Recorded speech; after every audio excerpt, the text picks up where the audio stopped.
Friends, welcome back to my channel. ನಾವಿವತ್ತು public ಅಡ್ಮಿನಿಸ್ಟ್ರೇಷನ್ದು old question ಪೇಪರ್ನ ನೋಡ್ತಾ ಹೋಗೋಣ. ನಂತರ ಇವಾಗ ಸದ್ಯಕ್ಕೆ first year BA degree examination October November 2024ದು ಕ್ವಶನ್ ಪೇಪರ್ ಇದೆ. ಇದರಲ್ಲಿ 80 ಅಂಕದ ಪ್ರಶ್ನೆಗಳನ್ನು ಕೇಳಲಾಗುತ್ತೆ. ಮೊದಲನೇ ಭಾಗದಲ್ಲಿ ಅಂತಂದರೆ ಭಾಗ ಎ, ಸೆಕ್ಷನ್ ಎನಲ್ಲಿ 5 ಅಂಕದ ಪ್ರಶ್ನೆಗಳನ್ನು ಕೇಳಲಾಗಿರುತ್ತೆ. 6 ಪ್ರಶ್ನೆಗಳನ್ನು ಕೊಟ್ಟಿರ್ತಾರೆ. ಅದರಲ್ಲಿ ನಾವು ಯಾವುದಾದರೂ 4 ಪ್ರಶ್ನೆಗಳಿಗೆ ಉತ್ತರವನ್ನು ನೀಡಬೇಕಾಗಿರುತ್ತೆ. ಮೊದಲನೇ ಪ್ರಶ್ನೆ, ಸಾಂವಿಧಾನಿಕ ಸರ್ಕಾರದ ಸ್ವರೂಪವನ್ನು ಸಂಕ್ಷಿಪ್ತವಾಗಿ ವಿವರಿಸಿ ಅಂತ ಹೇಳಿ ಕೇಳಿದ್ದಾರೆ. ಎರಡನೇ ಪ್ರಶ್ನೆ, ಸಂಯುಕ್ತ ಸರ್ಕಾರದ ಗುಣಲಕ್ಷಣಗಳನ್ನು ತಿಳಿಸಿ ಅಂತ ಕೇಳಿದ್ದಾರೆ. ಮೂರನೇ ಪ್ರಶ್ನೆ, ಲಾರ್ಡ್ ಸದನದ ರಚನೆಯನ್ನು ತಿಳಿಸಿ ಅಂತ ಕೇಳಿದ್ದಾರೆ. 5ನೇ ಪ್ರಶ್ನೆ, ಬ್ರಿಟನ್ನಲ್ಲಿನ ಪಕ್ಷ ಪದ್ಧತಿಯ ಗುಣಲಕ್ಷಣಗಳನ್ನು ವಿವರಿಸಿ ಅಂತ ಹೇಳಿ ಕೇಳಿದ್ದಾರೆ. 5ನೇ ಪ್ರಶ್ನೆಯನ್ನು ನೋಡೋದಾದರೆ, ಅಮೆರಿಕದ ಉಪಾಧ್ಯಕ್ಷರ ಬಗ್ಗೆ ಟಿಪ್ಪಣಿಯನ್ನು ಬರೆಯಿರಿ ಅಂತ ಹೇಳಿ ಕೇಳಿದ್ದಾರೆ. 6ನೇ ಪ್ರಶ್ನೆ, ಫ್ರಾನ್ಸಿನಲ್ಲಿನ ಆಡಳಿತಾತ್ಮಕ ಕಾನೂನಿನ ಅರ್ಥ ಮತ್ತು ಪ್ರಾಮುಖ್ಯತೆಯನ್ನು ಸಂಕ್ಷಿಪ್ತವಾಗಿ ವಿವರಿಸಿ ಅಂತ ಹೇಳಿ ಕೇಳಿದ್ದಾರೆ. ಇನ್ನು ಭಾಗ ಬಿ ಅನ್ನು ನೋಡೋದಾದರೆ 30 ಅಂಕದ ಪ್ರಶ್ನೆಗಳನ್ನು ಕೇಳಲಾಗಿರುತ್ತೆ. ಅಂದರೆ ಯಾವುದಾದರೂ 3 ಪ್ರಶ್ನೆಗಳಿಗೆ ಉತ್ತರವನ್ನು ಬರೆಯಿರಿ ಅಂತ ಹೇಳಿ ಕೇಳಿರ್ತಾರೆ. ಇಲ್ಲಿ ಪ್ರತಿ ಪ್ರಶ್ನೆಗೆ 10 ಅಂಕಗಳನ್ನು ನೀಡಲಾಗುತ್ತದೆ. ಮೊದಲನೇ ಪ್ರಶ್ನೆಯನ್ನು ನೋಡೋದಾದರೆ, ಸಾರ್ವಜನಿಕ ಅಭಿಪ್ರಾಯದ ಅರ್ಥ ಮತ್ತು ಪ್ರಾಮುಖ್ಯತೆಯನ್ನು ವಿವರಿಸಿ ಅಂತ ಹೇಳಿ ಕೇಳಿದ್ದಾರೆ. ಇನ್ನು ಎರಡನೇ ಪ್ರಶ್ನೆ, ಕಾರ್ಯಾಂಗದ ಪ್ರಾಮುಖ್ಯತೆ ಹೆಚ್ಚಲು ಕಾರಣಗಳನ್ನು ಚರ್ಚಿಸಿ ಅಂತ ಹೇಳಿ ಕೇಳಿದ್ದಾರೆ. ಮೂರನೇ ಪ್ರಶ್ನೆ, ಬ್ರಿಟನ್ ಸಂವಿಧಾನದ ಪ್ರಮುಖ ಲಕ್ಷಣಗಳನ್ನು ವಿವರಿಸಿ ಅಂತ ಹೇಳಿ ಕೇಳಿದ್ದಾರೆ. ಅಧಿಕಾರ ಪ್ರತ್ಯೇಕತೆಯ ಸಿದ್ಧಾಂತದ ಬಗ್ಗೆ ಒಂದು ಪ್ರಬಂಧವನ್ನು ಬರೆಯಿರಿ ಅಂತ ಕೇಳಿದ್ದಾರೆ. ಇನ್ನು ಫ್ರಾನ್ಸಿನಲ್ಲಿನ ನ್ಯಾಯಾಂಗ ಸಂಯೋಜನೆ ಅಧಿಕಾರಗಳು ಮತ್ತು ಕಾರ್ಯಗಳನ್ನು ವಿಶ್ಲೇಷಿಸಿ ಅಂತ ಹೇಳಿ ಕೇಳಿದ್ದಾರೆ. ಇದರಲ್ಲಿ ಒಟ್ಟು 5 ಪ್ರಶ್ನೆಗಳನ್ನು ಕೇಳಲಾಗಿರುತ್ತೆ. ನಾವು ಯಾವುದಾದರೂ 3 ಪ್ರಶ್ನೆಗಳಿಗೆ ಉತ್ತರವನ್ನು ಬರೆದರೆ ಸಾಕಾಗುತ್ತೆ. ಪ್ರತಿ ಪ್ರಶ್ನೆಗೆ 10 ಅಂಕಗಳನ್ನು ನೀಡಲಾಗುತ್ತದೆ. ಇನ್ನು ಭಾಗ ಸಿ ಅನ್ನು ನೋಡೋದಾದರೆ ಇದು 15 ಅಂಕದ ಪ್ರಶ್ನೆ. ಪ್ರತಿ ಪ್ರಶ್ನೆ ಅಂದರೆ ಒಂದು ಪ್ರಶ್ನೆಗೆ 15 ಅಂಕವನ್ನು ನೀಡಲಾಗುತ್ತದೆ. ಇದು ಯಾವುದಾದರೂ 2 ಪ್ರಶ್ನೆಗಳಿಗೆ ನಾವು ಉತ್ತರವನ್ನು ಬರೆದರೆ ಸಾಕಾಗುತ್ತೆ. ಒಟ್ಟು ಇಲ್ಲಿ 4 ಪ್ರಶ್ನೆಗಳನ್ನು ಕೇಳಿರ್ತಾರೆ. ಸಾರ್ವತ್ರಿಕ ವಯಸ್ಕ ಮತದಾನದ ಗುಣ ಮತ್ತು ಅವಗುಣಗಳನ್ನು ಚರ್ಚಿಸಿ ಅಂತ ಹೇಳಿ ಕೇಳಿದ್ದಾರೆ. ಎರಡನೆಯ ಪ್ರಶ್ನೆ, ಬ್ರಿಟನ್ನಿನ ಸ್ಪೀಕರ್ನ ಅಧಿಕಾರಗಳು ಮತ್ತು ಕಾರ್ಯಗಳನ್ನು ವಿವರಿಸಿ ಅಂತ ಹೇಳಿ ಕೇಳಿದ್ದಾರೆ. ಇನ್ನು ಅಮೆರಿಕದ ಸಂವಿಧಾನದ ಪ್ರಮುಖ ಲಕ್ಷಣಗಳನ್ನು ವಿವರಿಸಿ ಅಂತ ಹೇಳಿ ಕೇಳಿದ್ದಾರೆ. ಕೊನೆಯದಾಗಿ ಫ್ರಾನ್ಸ್ನಲ್ಲಿನ ಸಂಸತ್ತಿನ ಸಂಯೋಜನೆ ಅಧಿಕಾರಗಳು ಮತ್ತು ಕಾರ್ಯಗಳನ್ನು ಪರಿಶೀಲಿಸಿ ಅಂತ ಹೇಳಿ ಕೇಳಿದ್ದಾರೆ. ಇಲ್ಲಿ ಒಟ್ಟು 4 ಪ್ರಶ್ನೆಗಳಿವೆ. ನೀವು ಯಾವುದಾದರೂ 2 ಪ್ರಶ್ನೆಗಳಿಗೆ 15 ಅಂಕಕ್ಕೆ 3 ಅಥವಾ 3.5 ಪುಟಗಳ ತನಕ ನೀವು ಉತ್ತರವನ್ನು ಬರೀಬಹುದಾಗಿದೆ. ಪ್ರಶ್ನೆ ಪತ್ರಿಕೆ ಇದೆ ನನ್ನ ಹತ್ರ. ಇದು ಬಂದ್ಬಿಟ್ಟು first year BA degree examination September October 2024ದು ಪಬ್ಲಿಕ್ ಅಡ್ಮಿನಿಸ್ಟ್ರೇಷನ್. ಇದನ್ನು ಕೂಡ 80 ಅಂಕದ ಪ್ರಶ್ನೆ ಪತ್ರಿಕೆಯಾಗಿರುತ್ತದೆ. ಇದು ಸೆಕ್ಷನ್ ಎನಲ್ಲಿ 5 ಅಂಕದ ಪ್ರಶ್ನೆಗಳನ್ನು ಕೇಳಲಾಗಿರುತ್ತದೆ. ಒಟ್ಟು 6 ಪ್ರಶ್ನೆಗಳನ್ನು ಕೊಟ್ಟಿರ್ತಾರೆ. ನಾವು ಯಾವುದಾದರೂ 4 ಪ್ರಶ್ನೆಗಳಿಗೆ ಉತ್ತರವನ್ನು ಬರೀಬೇಕಾಗತ್ತೆ. ವಿಭಾಗ ಎಯಲ್ಲಿ ಮೊದಲನೇ ಪ್ರಶ್ನೆ, ಏಕಾತ್ಮಕ ಸರ್ಕಾರದ ಲಕ್ಷಣಗಳನ್ನು ತಿಳಿಸಿ ಅಂತ ಹೇಳಿ ಕೇಳಿದ್ದಾರೆ. ಎರಡನೇ ಪ್ರಶ್ನೆ, ವಯಸ್ಕ ಮತದಾನದ ಪದ್ಧತಿಯ ಗುಣಗಳನ್ನು ನಮೂದಿಸಿ ಅಂತ ಹೇಳಿ ಕೇಳಿದ್ದಾರೆ. ಇನ್ನು ಬ್ರಿಟನ್ ಪಕ್ಷ ಪದ್ಧತಿ ಕುರಿತು ಲಘು ಟಿಪ್ಪಣಿಯನ್ನು ಬರೆಯಿರಿ. ಇಲ್ಲಿ ಬ್ರಿಟನ್ನ ಕುರಿತು 2ನೇ ಬಾರಿಗೆ ಮತ್ತೆ ಪ್ರಶ್ನೆ ಬಂದಿದೆ. 4ನೇ ಪ್ರಶ್ನೆಯನ್ನು ನೋಡೋದಾದರೆ, ಫ್ರಾನ್ಸ್ನ ಆಡಳಿತ ವ್ಯವಸ್ಥೆಯ ಮಹತ್ವವನ್ನು ತಿಳಿಸಿ ಅಂತ ಹೇಳಿ ಕೇಳಿದ್ದಾರೆ. 5ನೇ ಪ್ರಶ್ನೆ, ಅಮೆರಿಕದ ಸರ್ವೋಚ್ಚ ನ್ಯಾಯಾಲಯದ ರಚನೆಯನ್ನು ಸಂಕ್ಷಿಪ್ತವಾಗಿ ವಿವರಿಸಿ ಅಂತ ಹೇಳಿ ಕೇಳಿದ್ದಾರೆ. ಅಮೆರಿಕದ ಬಗ್ಗೆ ಸಹ ಇದು 2ನೇ ಬಾರಿ ಬಂದಿರುವಂತಹ ಪ್ರಶ್ನೆಯಾಗಿದೆ. ಇನ್ನು 6ನೇ ಪ್ರಶ್ನೆಯನ್ನು ನೋಡೋದಾದರೆ, ಸ್ವಿಟ್ಜರ್ಲ್ಯಾಂಡ್ ಸರ್ಕಾರದಲ್ಲಿನ ಪ್ರಜಾ ನಿರ್ಧಾರ ವ್ಯವಸ್ಥೆಯನ್ನು ತಿಳಿಸಿ ಅಂತ ಹೇಳಿ ಕೇಳಿದ್ದಾರೆ. ಇನ್ನು ಸೆಕ್ಷನ್ ಬಿ ಅನ್ನು ನೋಡೋದಾದರೆ, ಯಾವುದಾದರೂ 3 ಪ್ರಶ್ನೆಗಳಿಗೆ ಉತ್ತರಿಸಿ ಅಂತ ಕೇಳಿದ್ದಾರೆ. ಪ್ರತಿ ಪ್ರಶ್ನೆಗೆ 10 ಅಂಕಗಳನ್ನು ನೀಡಲಾಗುತ್ತದೆ. ಇಲ್ಲಿ ಒಟ್ಟು 5 ಪ್ರಶ್ನೆಗಳನ್ನು ಕೊಟ್ಟಿರ್ತಾರೆ. ಯಾವುದಾದ್ರೂ 3ಕ್ಕೆ ನಾವು ಉತ್ತರವನ್ನು ಬರೀಬೇಕಾಗತ್ತೆ. 7ನೇ ಪ್ರಶ್ನೆಯನ್ನು ನೋಡೋದಾದರೆ, ಶಾಸಕಾಂಗದ ರಚನೆ ಅಧಿಕಾರ ಮತ್ತು ಕಾರ್ಯಗಳನ್ನು ವಿವರಿಸಿ ಅಂತ ಹೇಳಿ ಕೇಳಿದ್ದಾರೆ. ಇನ್ನು 8ನೇ ಪ್ರಶ್ನೆ, ಬ್ರಿಟನ್ ಸಂವಿಧಾನದ ಪ್ರಧಾನ ಲಕ್ಷಣಗಳನ್ನು ಪರಿಶೀಲಿಸಿ ಅಂತ ಕೇಳಿದ್ದಾರೆ. ಬ್ರಿಟನ್ನಿನ ಕುರಿತು ಇದು ಮತ್ತೆ ರಿಪೀಟ್ ಆಗಿರುವಂತಹ ಪ್ರಶ್ನೆಯಾಗಿದೆ. ಇನ್ನು 9ನೇ ಪ್ರಶ್ನೆಯನ್ನು ನೋಡೋದಾದರೆ, ಸಾರ್ವಜನಿಕ ಅಭಿಪ್ರಾಯದ ಅರ್ಥ ಮತ್ತು ಮಹತ್ವವನ್ನು ಚರ್ಚಿಸಿ ಅಂತ ಹೇಳಿ ಕೇಳಿದ್ದಾರೆ. 10ನೇ ಪ್ರಶ್ನೆ, ಅಮೇರಿಕಾಗೆ ಸಂಬಂಧಿಸಿದಂತೆ ನ್ಯಾಯಿಕ ವಿಮರ್ಶೆಯ ಮಹತ್ವವನ್ನು ವಿವರಿಸಿ ಅಂತ ಹೇಳಿ ಕೇಳಿದ್ದಾರೆ. ಅಮೇರಿಕಾದ ಕುರಿತು ಸಹ ರಿಪೀಟ್ ಆಗಿ ನಮಗೆ ಪ್ರಶ್ನೆಯನ್ನು ಕೇಳಲಾಗಿದೆ. ಇನ್ನು ಪ್ರಶ್ನೆ 11, ಫ್ರಾನ್ಸ್ನ ಅಧ್ಯಕ್ಷರ ಅಧಿಕಾರ ಮತ್ತು ಕಾರ್ಯಗಳನ್ನು ವಿವರಿಸಿ ಅಂತ ಕೇಳಿದರೆ ಫ್ರಾನ್ಸ್ನ ಕುರಿತಾಗಿ ಸಹ ಇದು ರಿಪೀಟ್ ಆಗಿರುವಂತಹ ಪ್ರಶ್ನೆಯಾಗಿದೆ. ಇನ್ನು ಸೆಕ್ಷನ್ ಸಿ ಯನ್ನು ನಾವು ನೋಡೋದಾದರೆ ಯಾವುದಾದರೂ 2 ಪ್ರಶ್ನೆಗಳಿಗೆ ಉತ್ತರಿಸಿ ಅಂತ ಕೇಳಿದ್ದಾರೆ. ಪ್ರತಿ ಪ್ರಶ್ನೆಗೆ 15 ಅಂಕಗಳನ್ನು ನೀಡಲಾಗುತ್ತದೆ.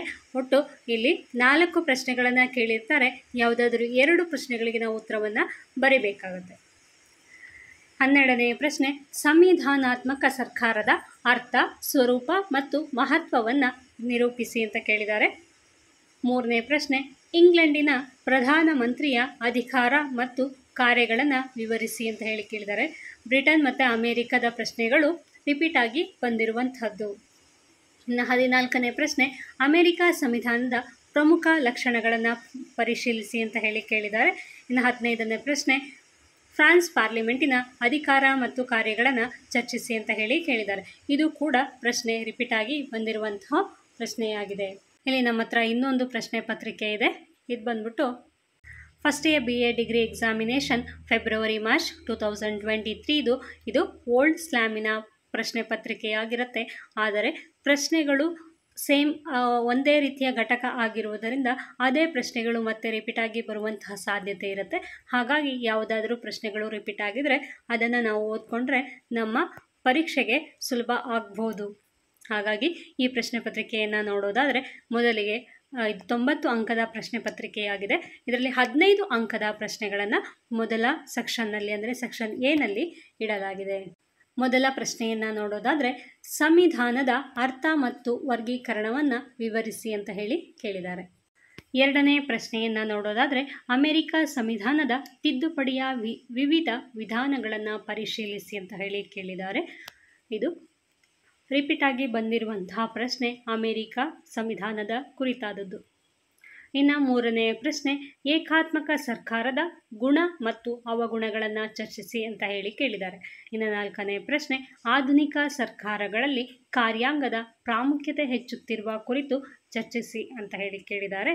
ಇನ್ನು 5ನೇ ಪ್ರಶ್ನೆ, ಸ್ವಿಟ್ಜರ್ಲ್ಯಾಂಡ್ ಸಂವಿಧಾನದ ಪ್ರಧಾನ ಲಕ್ಷಣಗಳನ್ನು ವಿವರಿಸಿ ಅಂತ ಹೇಳಿ ಕೇಳಿದ್ದಾರೆ.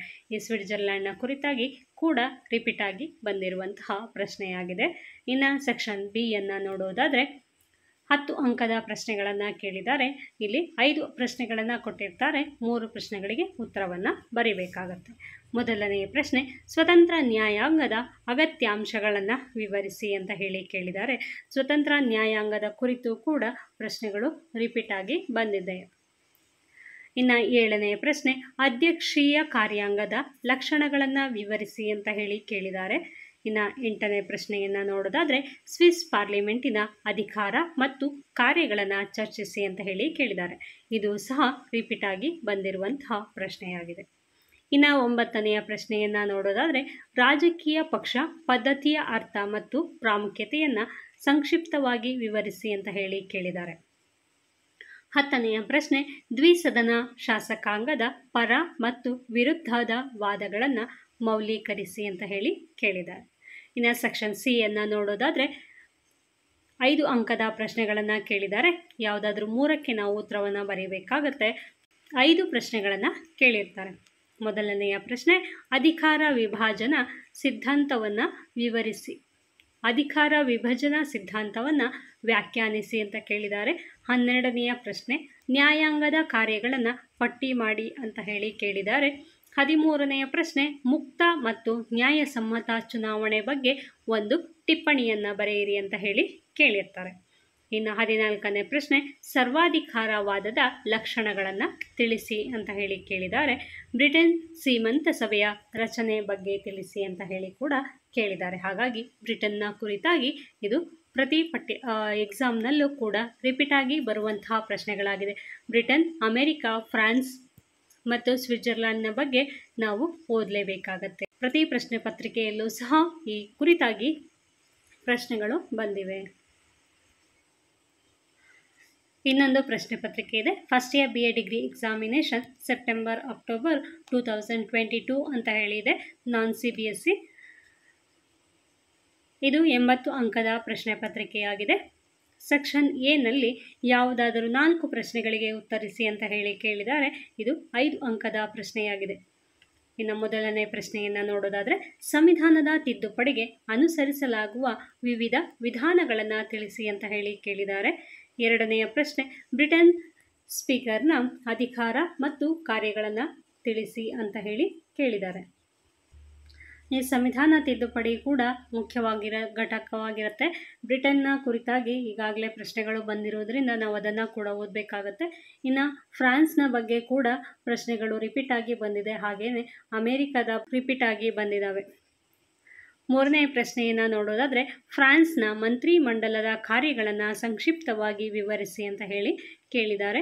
ನಾಲ್ಕನೇ ಪ್ರಶ್ನೆ, ಅಮೆರಿಕಾದಲ್ಲಿನ ಸೆನೆಟ್ನ ರಚನೆಯನ್ನು ತಿಳಿಸಿ ಅಂತ ಹೇಳಿ ಕೇಳಿದ್ದಾರೆ. ಇನ್ನು ಐದನೆಯ ಪ್ರಶ್ನೆಯನ್ನು ನೋಡೋದಾದರೆ, ಕಾರ್ಯಾಂಗದ ಪ್ರಾಮುಖ್ಯತೆ ಹೆಚ್ಚಾಗಲು ಇರುವ ಕಾರ್ಯಗಳನ್ನು ತಿಳಿಸಿ ಅಂತ ಹೇಳಿ ಕೇಳಿದ್ದಾರೆ. ಇನ್ನು ಆರನೆಯ ಪ್ರಶ್ನೆ, ಸ್ವಿಸ್ನಲ್ಲಿನ ಪಕ್ಷ ಪದ್ಧತಿ ಕುರಿತು ಟಿಪ್ಪಣಿಯನ್ನು ಬರೆಯಿರಿ. ಇದು ಕೂಡ ರಿಪೀಟ್ ಆಗಿ ಬರುವಂಥ ಒಂದು ಚಾಪ್ಟರ್ ಆಗಿದೆ. ಇನ್ನು ಸೆಕ್ಷನ್ ಬಿ ಯಲ್ಲಿ ನಾವು ನೋಡೋದಾದರೆ, ಯಾವುದಾದರೂ 3 ಪ್ರಶ್ನೆಗಳಿಗೆ ಉತ್ತರಿಸಿ ಅಂತ ಕೇಳಿದ್ದಾರೆ. 10 ಅಂಕದ ಪ್ರಶ್ನೆ. ಇದರಲ್ಲಿ 7ನೇ ಪ್ರಶ್ನೆಯನ್ನು ನೋಡೋದಾದರೆ, ಬ್ರಿಟನ್ನಿನ ಸಂಸದೀಯ ಸಾರ್ವಭೌಮ ಪ್ರಧಾನ ಲಕ್ಷಣಗಳನ್ನು ವಿವರಿಸಿ ಅಂತ ಹೇಳಿ ಕೇಳಿದ್ದಾರೆ. ಇನ್ನು 8ನೆಯ ಪ್ರಶ್ನೆ, ಸಾರ್ವತ್ರಿಕ ವಯಸ್ಕ ಮತದಾನದ ಪದ್ಧತಿಯ ಗುಣ ಮತ್ತು ಅವಗುಣಗಳನ್ನು ಚರ್ಚಿಸಿ ಅಂತ ಹೇಳಿ ಇದು 2ನೇ ಬಾರಿಗೆ ಬಂದಿರುವಂತಹ ಪ್ರಶ್ನೆಯಾಗಿದೆ. ಇನ್ನು ಅಮೆರಿಕಾದಲ್ಲಿನ ನಿಯಂತ್ರಣ ಮತ್ತು ಸಮತೋಲನ ವ್ಯವಸ್ಥೆ ಕುರಿತು ಒಂದು ಪ್ರಬಂಧವನ್ನು ಬರೆಯಿರಿ. ಅಮೆರಿಕದ ಬಗ್ಗೆ ಪ್ರತಿ ಪ್ರಶ್ನೆ ಪತ್ರಿಕೆಯಲ್ಲೂ ಕೂಡ ಪ್ರಶ್ನೆಗಳನ್ನು ಕೇಳಿದ್ದಾರೆ. ಇನ್ನು 10ನೇ ಪ್ರಶ್ನೆಯನ್ನು ನೋಡೋದಾದರೆ, ಫ್ರಾನ್ಸ್ನಲ್ಲಿನ ಆಡಳಿತಾತ್ಮಕ ಕಾನೂನು ಅರ್ಥ ಮತ್ತು ಮಹತ್ವವನ್ನು ವಿಶ್ಲೇಷಿಸಿ ಅಂತ ಹೇಳಿ ಮತ್ತೆ ಪುನಃ ರಿಪೀಟ್ ಆಗಿ ಬಂದಿರುವಂಥ ಒಂದು ಪ್ರಶ್ನೆಯಾಗಿದೆ. ಹಾಗೆಯೇ 11ನೇ ಪ್ರಶ್ನೆ, ಸ್ವತಂತ್ರ ನ್ಯಾಯಾಂಗಕ್ಕೆ ಅಗತ್ಯವಾದ ಅಂಶಗಳನ್ನು ಪರಿಶೀಲಿಸಿ ಅಂತ ಹೇಳಿ ಕೇಳಿದ್ದಾರೆ. ಈ ಪ್ರಶ್ನೆಗಳು ಏನು ಬಂದಿದೆಯಲ್ಲ, ಈ ಪ್ರಶ್ನೆಗಳಿಗೆ ಸಂಬಂಧಿಸಿದಂತಹ ಘಟಕಗಳು ನಮಗೆ ತುಂಬ ಮುಖ್ಯವಾದಂಥ ಘಟಕವಾಗಿರೋದ್ರಿಂದ ಇದಕ್ಕೆ ನೀವು ಮೊದಲು ಆದ್ಯತೆಯನ್ನು ಕೊಟ್ಟು ಇದನ್ನು ಓದಿ ನಂತರ ಬೇರೆ ಘಟಕಗಳನ್ನು ಸಹ ಓದ್ಕೊಳ್ಳಿ. ಇದನ್ನು ಮಾತ್ರ ಓದ್ಕೊಳ್ಳಿ ಅಂತ ನಾನು ಹೇಳೋದಿಲ್ಲ, ಎಲ್ಲದನ್ನೂ ಓದಬೇಕಾಗತ್ತೆ. ಅದರಲ್ಲಿ ಇದಕ್ಕೆ ನೀವು ಸ್ವಲ್ಪ ಜಾಸ್ತಿ ಒತ್ತನ್ನು ಕೊಟ್ಟರೆ ನಿಮಗೆ ಪರೀಕ್ಷೆಯಲ್ಲಿ ಯೂಸ್ ಆಗ್ಬೋದು ಅನ್ನೋದು ನನ್ನ ಅಭಿಪ್ರಾಯ. ಇನ್ನು ವಿಭಾಗ ಸಿ ಯನ್ನು ನೋಡೋದಾದರೆ, ಯಾವುದಾದರೂ 2 ಪ್ರಶ್ನೆಗಳಿಗೆ ಉತ್ತರಿಸಿ ಅಂತ ಕೇಳಿದ್ದಾರೆ. 15 ಅಂಕದ ಪ್ರಶ್ನೆ. ನೀವು 4 ಪ್ರಶ್ನೆಯನ್ನು ಕೊಟ್ಟಿರ್ತಾರೆ, ಯಾವುದಾದ್ರೂ 2 ಪ್ರಶ್ನೆಗಳಿಗೆ ಮಾತ್ರ ಉತ್ತರವನ್ನು ಬರೆದ್ರೆ ಸಾಕಾಗತ್ತೆ. ಸಂಯುಕ್ತ ಸರ್ಕಾರದ ಲಕ್ಷಣಗಳು, ಗುಣ ಮತ್ತು ಅವಗುಣಗಳನ್ನು ವಿವರಿಸಿ ಅಂತ ಕೇಳಿದ್ದಾರೆ. ಬ್ರಿಟನ್ನಿನ ಸೀಮಂತ ಸಭೆಯ ರಚನೆ, ಅಧಿಕಾರ ಮತ್ತು ಕಾರ್ಯಗಳನ್ನು ಪರಿಶೀಲಿಸಿ ಅಂತ ಹೇಳಿ ಮತ್ತೆ ಪುನಃ ಬಂದಿರುವಂತಹ ಪ್ರಶ್ನೆಯಾಗಿದೆ.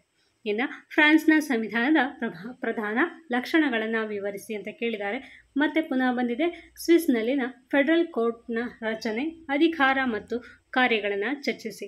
ನೀವಿಲ್ಲಿ ಪ್ರಶ್ನೆ ಪತ್ರಿಕೆಯನ್ನು ನೋಡಿದಾಗ ನಿಮಗೆ ಅರ್ಥ ಆಗುತ್ತೆ ಯಾವ ಘಟಕಗಳು ತುಂಬ ಮುಖ್ಯವಾಗಿದೆ ಅಂತ. ಹಾಗಾಗಿ ಈ ಪ್ರಶ್ನೆಗಳನ್ನು ನೋಡಿಕೊಳ್ಳುವುದರ ಜೊತೆಗೆ ಈ ಘಟಕಕ್ಕೆ ಸಂಬಂಧಪಟ್ಟ ವಿಷಯವನ್ನು ನೀವು ನೋಡಬೇಕಾಗುತ್ತೆ. ಇದನ್ನೆಲ್ಲ ನೀವು ಓದ್ಕೊಂಡ್ರೆ ನಿಮ್ಮ ಪರೀಕ್ಷೆಗೆ ಸ್ವಲ್ಪ ಮಟ್ಟಿಗೆ ಸಹಾಯ ಆಗುತ್ತೆ ಅನ್ನೋದು ನನ್ನ ಅಭಿಪ್ರಾಯ. ನಾವು ಈಗ ಎಷ್ಟು ಪ್ರಶ್ನೆ ಪತ್ರಿಕೆಯನ್ನು ನೋಡಿದ್ವಿ? ಮೋಸ್ಟ್ಲಿ 4 ಅಂತ ಅನ್ಕೋತೀನಿ. 4 ಪ್ರಶ್ನೆ ಪತ್ರಿಕೆಯನ್ನು ನೋಡಿದ್ವಿ. ಇದರಿಂದ ನಿಮಗೆ ಯಾವುದೆಲ್ಲ ಪ್ರಶ್ನೆಗಳು ರಿಪೀಟ್ ಆಗಿದೆ ಅಂತ ನಾನಿಲ್ಲಿ ಮಾರ್ಕ್ ಮಾಡಿದ್ದೀನಲ್ಲ, ಆ ಘಟಕಕ್ಕೆ ಸಂಬಂಧಪಟ್ಟಂತೆ ಓದಿ ಅದಾದ ನಂತರ ಮಿಕ್ಕಿದ ಘಟಕಗಳನ್ನು ಸ್ವಲ್ಪ ಓದ್ಕೊಳ್ಳಿ. ಇಷ್ಟು ಹೇಳ್ತಾ thank you for watching. Keep watching.